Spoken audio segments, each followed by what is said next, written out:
इसी प्रकार की सुंदर कथा सुनने के लिए हमारे YouTube चैनल हरि नाम जलधारा को सब्सक्राइब करें। महाभारत सबसे बड़ी रचना है।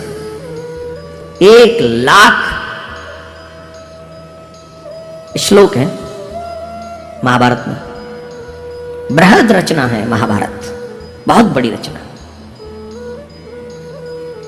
उसमें बड़े बड़े प्रसंग तो है ही, पर गृहस्थियों के लिए भी बहुत बड़ा सूत्र उसमें छिपा है।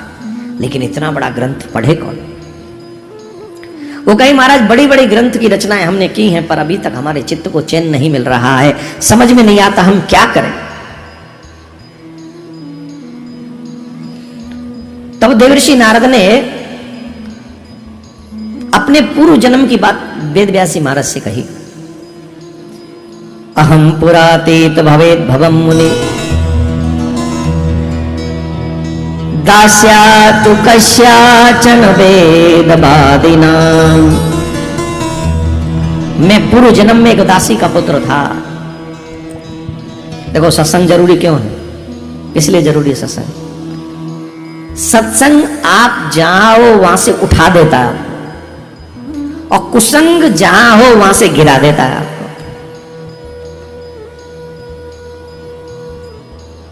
आप समझ लो इस बात को। अगर आप सत्संग करोगे तो जहां हो वहां से आप उठोगे, और कुसंग अगर आप करोगे तो जहां हो वहां से आप गिर जाओगे। अब तुम ये डिसाइड करो तुम्हें गिरना है कि उठना है। हम ये सोचे छल कपट करके हम बड़े बन जाएं, हम ये बन जाएं, हम वो बन जाएं, ये ज्यादा लंबी दौड़ नहीं है। बहुत जल्दी गिरोगे वहां से, क्योंकि कुसंग करके आगे बढ़ रहे हो। अगर सत्संग करके आगे बढ़ोगे चाहे 4 दिन एक्स्ट्रा लगेंगे, लेकिन गिरोगे नहीं, बढ़ोगे। इसलिए अच्छाई और सच्चाई के साथ आगे बढ़ो। कहने लगे महाराज मैं दासी का पुत्र था, मेरी माँ सेवा किया करती थी, और जिनके यहां वो सेवा करती थी वहां साधु संत महात्माओं का आना जाना लगा रहता था। आना जाना लगा रहता था साधु संतों का वहां। एक बार संतों की टोली आई, और चातुर्य मास जो वर्षा के दिन होते 4 महीने होते, एक ही जगह पर संत ठहरते, उन दिनों में ज्यादा यात्रा करना वो उचित नहीं मानते। तो वो चातुर्य मास उन्होंने वहां बिताया। तो वहां मेरी ड्यूटी लगी, मेरी सेवा का मुझे सौभाग्य मिला कि मुझे भी संतों के सानिध्य में रहने का अवसर मिला। अब सेवा क्या थी? संतों के ठाकुर की पूजा के लिए पुष्प चुन के लाना। जब वो भोजन करने बैठे तो पत्तल, उनकी झूठी पत्तल उठाना। आजकल के बच्चे करेंगे ये? सिखाया आपने अपने बच्चों को? नहीं सिखाया।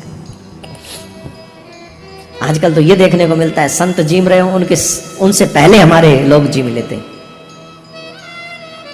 शादियों में भी आपने देखा होगा पहले सम्मानीय लोगों को नहीं जिमाते, सब एक संग पशुओं की तरह टूट पड़ते हैं।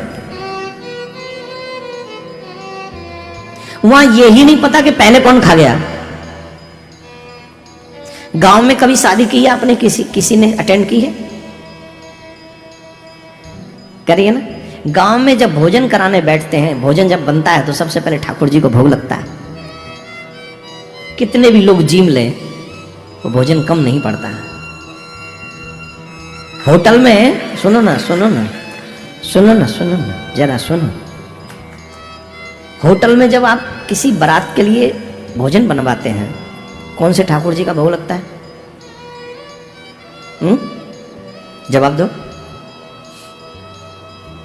कोई अगर संत महात्मा आ भी जाए, कहां करेगा भोजन? कहां करेगा? पानी भी पिएगा वहां? क्या करेगा?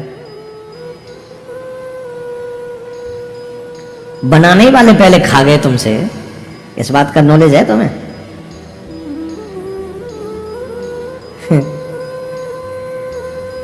आपको एक चीज बताता हूं, फिर आगे बढ़ूंगा। बहुत गजब की चीज है, सुनो। आज इतनी क्रूरता मानव में क्यों आ गई?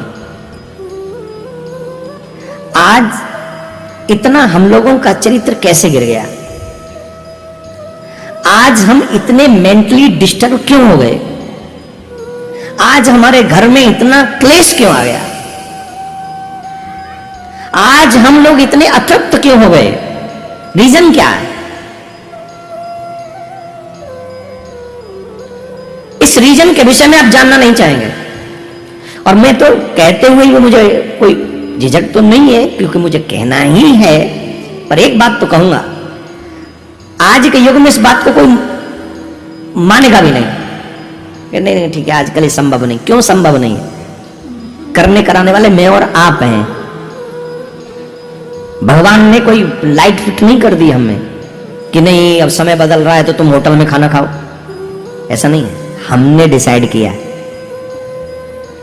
अब सुनो, हमारे बुद्धि भ्रष्ट होने का, हमारे कर्म भ्रष्ट होने का, हमारे विचार भ्रष्ट होने का, हमारी दुर्गति होने का एकमात्र अगर कोई रीजन है तो वो है हमारे भोजन का अशुद्ध होना। एकमात्र हमारे भोजन का शुद्ध होना हमारे इन सब चीजों का कारण है। वेद सूत्र है आहार शुद्धम। तुम्हारा आहार शुद्ध होना चाहिए। जब आहार शुद्ध नहीं होगा, आपका विचार, व्यवहार, कर्म कुछ भी शुद्ध नहीं होगा। हमने वो लोग भी देखे हैं जो महाराज भोजन बनाते समय रसोई में घुसते भी तब हैं जब स्नान करते हैं। इतनी नहीं, आजकल की देवियों से अगर इन मर्यादाओं को कह दें तो महाराज मानेंगी नहीं, बल्कि कथा सुनना बंद कर देंगी। इतनी मर्यादा, नौकर चाकर होने के बावजूद भी वो रसोई में नहीं जाने देती थी उनको। रसोई अपने हाथ में रखती थी। क्यों? बोले ये जीवन का आधार है, मेरे घर की सुख शांति समृद्धि। उसे अन्नपूर्णा ऐसे ही नहीं कहते। तेरे घर में कितने आइटम महंगे हैं इससे कोई फर्क नहीं पड़ता, लेकिन तुम्हारे घर की रसोई कितनी शुद्ध है इससे बहुत फर्क पड़ता है। हमने तो ऐसे ऐसे लोगों को देखा है महाराज, अपने घर के रसोई में जो भोजन बन रहा है उसमें दृष्टि किसी की न पड़ जाए। उसमें दृष्टि नहीं पड़नी चाहिए किसी की। अगर किसी पापी की दृष्टि उस अन्न पे पड़ गई तो खाने वाले की बुद्धि भ्रष्ट हो जाएगी। इतना संभाल के रखते थे। यहाँ पे जो गांव में है, जो जिनकी गाय भैंस थोड़े दूर बनती हों और वहां से जब दूध काट के लाते हों, उन बुजुर्गों की वो बाल्टी जिसमें दूध लेके आती थी वो कैसे लाती थी जरा उनसे पूछो। मुझे तो मालूम है, उसे कपड़े से ढक के सर पे रख के, सर पे क्यों रखा है? किसी को दिखे ना।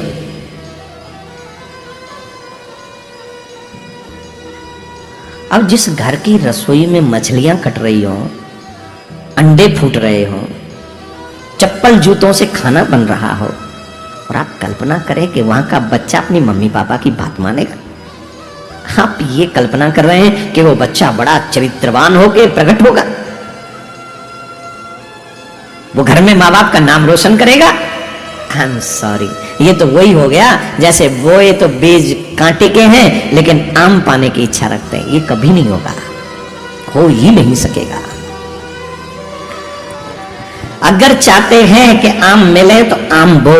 माता बहनों से निवेदन है, जितना रसोई शुद्ध होगी। आजकल तो महाराज कहने में भी थोड़ा सा डर लगता है, कहीं कोई किसी को बुरा तो नहीं मानती है। आजकल की माताएं बड़ी समझदार है, इंटेलिजेंट है, पढ़ी लिखी है, माँ बाप के अच्छे संस्कार है, भगवान की बड़ी कृपा है, वेद पुराण पढ़ी लिखी और देवियां घर में आ रही हैं। उन देवियों के आगे सब बातें कहना कोई बहुत बड़ी बात नहीं है। हनुमान चालीसा का पाठ, दुर्गा सप्तशती का पाठ जो है नित्य कर रही हैं, गुरु जी की दी हुई 16 मालाओं का जाप कर रही हैं, और जो है रोज रामायण का उत्तरकांड पढ़ रही हैं कि पता नहीं उसे बाल कांड तो चल ही रहा है, बाद में कभी कभी बीच में लंका कांड भी होता है तो वो हैंडल कर लेती हैं। तो उनके आगे बात बताई जा सकती है। कितने घर ऐसे हैं महाराज जो देवियों के 4-5 दिनों में भी वही खाना बना रही हैं। क्षमा करना, कल्पना करके देखो खाने वालों पे क्या बीत रही होगी, उनकी बुद्धि कहां जाएगी, उनके विचार कहां जाएंगे।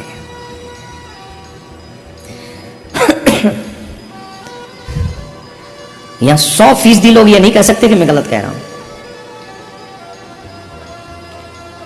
बुरा ना माने, हमारे शास्त्रों में कहा है वो 4-5 दिन माताओं को सिर्फ रेस्ट करना चाहिए। घर में कोई काम नहीं, झाड़ू भी नहीं लगाना, घर में कोई काम नहीं। भोजन तो बहुत बड़ी बात होगी, बहुत बड़ी बात होगी। भोजन संसार में सबसे शुद्धिकरण अगर किसी में चाहिए तो भोजन में चाहिए, क्योंकि भोजन शुद्ध होगा तो तुम्हारा भजन में मन लगेगा, अगर भोजन शुद्ध नहीं हुआ तो तुम्हारा पाप में मन लगेगा। इसीलिए अधिकांश हम लोग पापी होते जा रहे हैं डे बाय डे, क्योंकि भोजन में शुद्धिकरण नहीं है। 5 दिन से पहले शुद्धि नहीं हो सकती, आजकल तीसरे दिन मुंह फिर धुला धुलू के हाँ चलो। अरे भाई कंट्रोल योरसेल्फ, तुम्हारा ही नहीं पूरे खानदान का भ्रष्ट हो जाएगा। 5 दिन से पहले कोई काम नहीं, आप सर नहीं धो सकते 5 दिन से पहले। और भोजन बनेगा तो क्या हाल होगा? भजन में मन नहीं लगता, आहार शुद्ध नहीं, कथा में मन नहीं लगता, आहार शुद्ध नहीं, माँ बाप की रिस्पेक्ट नहीं होती, महाराज हमसे चाहते तो हैं बहुत हो पर होती नहीं, भोजन शुद्ध नहीं। महाराज ये जन्म तुम्हारा खराबी हो रहा है, भोजन शुद्ध नहीं है तो खराबी होना है। क्यों संत महात्मा पहले फल खा के रहते थे?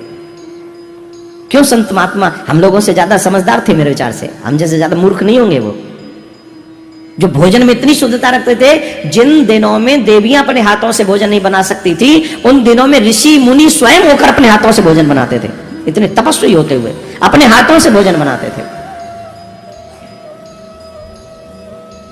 ये आपके और हमारे, मैं ये बात क्यों कह रहा हूं, मुझे आपसे कोई शिकायत नहीं है, लेकिन आपके बच्चे चरित्रवान हो, उसके लिए मोस्ट इंपॉर्टेंट है आपका विचार श्रेष्ठ हो। मुझे आपने कथा सुनने के लिए बुलाया है, मैं सब क्यों बीच में, ये कथा थोड़ी है। लेकिन कथा सुनने में भी तुम्हारा मन नहीं लगता क्योंकि आहार शुद्ध नहीं।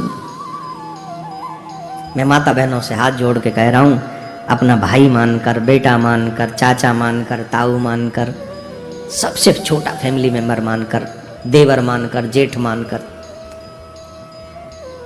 गुरु मानकर, अगर चाहते हो तुम्हारे घर में सुख शांति समृद्धि भजन कीर्तन बना रहे, तो अपने घर की रसोई को शुद्ध कर लो। उस रसोई में किसी को मत घुसने दो।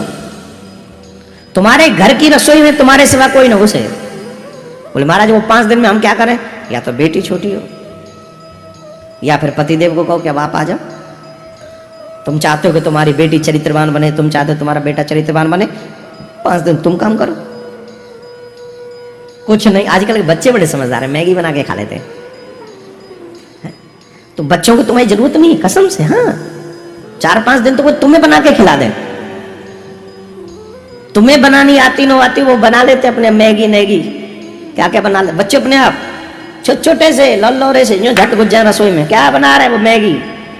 तेरा भला हो, रोटी नहीं खाएंगे, मैगी। भोजन क्या क्या बना लेते, अपने लायक चीज बना लेते। खाते वही हैं जिनमें ताकत नहीं है, लेकिन बना लेते हैं। हाँ या ना? तो विश्वास करो, उन्हें भी बढ़ाओ, अच्छा कुक बनाओ, उन्हें भी अच्छे दिनों में उन्हें सिखाओ। बेटा इन दिनों में 4-5 दिन हम छुट्टी पे जाते हैं, 4-5 दिन आप ये कर सकते हो। सिखाओ उनको, छोटी छोटी बच्चियों को सिखा दो, बेटे को सिखाओ।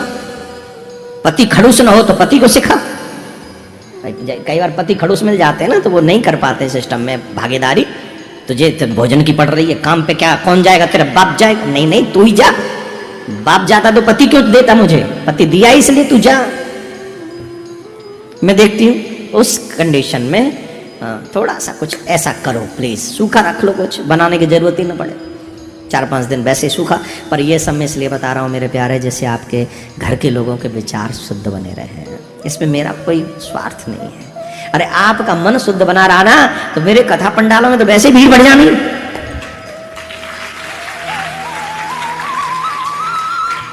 ठाकुर जी की सेवा नहीं करनी, ठाकुर जी को भोग नहीं लगाना, मर्यादा रखें, मंदिर में झांकना भी नहीं उन दिनों में। संभव यह रहे कि मंदिर से आगे से भी नहीं निकले, लेकिन कई जगह फ्लैट छोटे हैं, मंदिर से निकलना पड़ेगा, तो उधर दृष्टिपात न करें। ये थोड़ी सी मर्यादाओं का। अब यहाँ पर वो मॉडर्न विचार नहीं चलेगा, ये भी सब भगवान की देन है, हम कहाँ जाएं।